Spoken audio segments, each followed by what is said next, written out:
क्या बताना चाहेंगे रेडियोथेरेपी की जब बात आती है, इसमें दो बातें, बहुत से लोग हैं जिनके मन में ये सवाल आता है कि रेडिएशन हम कहते हैं हमेशा की कैंसर्स के खतरे को बढ़ाती है, फिर जब कैंसर के ट्रीटमेंट की बात आती है तो रेडियोथेरेपी दी जाती है। दोनों ही बातें बता दें कि किस तरह से उपयोगी है ट्रीटमेंट में, और एडवांसमेंट्स की बात की जाए तो क्या जो है परिणाम आप देख रहे हैं नई टेक्नोलॉजी के उपयोग से, कितना बेहतर हुआ है इलाज?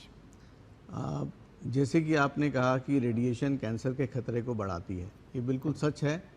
जैसे एटम बॉम्ब सर्वाइवर्स जो हैं उनके अंदर ब्रेस्ट कैंसर का इंसिडेंस ज़्यादा है।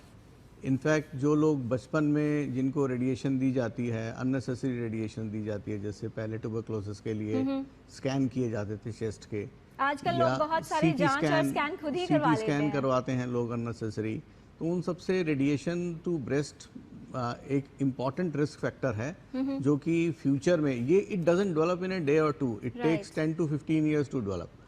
तो रेडिएशन अननेसेसरी बॉडी में रिसीव करना एक रिस्क फैक्टर बन जाता है ब्रेस्ट कैंसर के लिए। तो इसलिए अननेसेसरी रेडिएशन वाली जांच ना कराएं।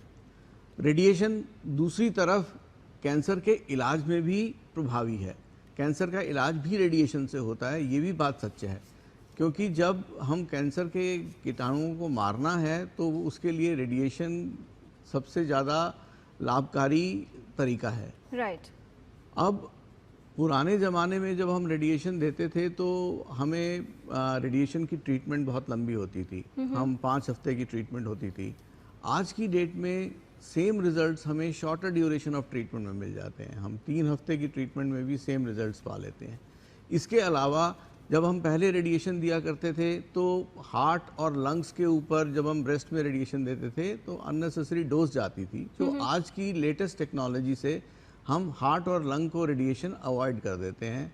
आज की टेक्निक में हम जो अब कन्फॉर्मल रेडिएशन देते हैं, IMRT देते हैं, IGRT देते हैं, विद ब्रेथ होल्डिंग टेक्निक देते हैं जिसमें डीप इंस्पिरेशन में ही रेडिएशन डिलीवर होती है, तो रेडिएशन हार्ट को और लंग्स को नहीं जाती, जिससे radiation complications to heart and lung are avoided.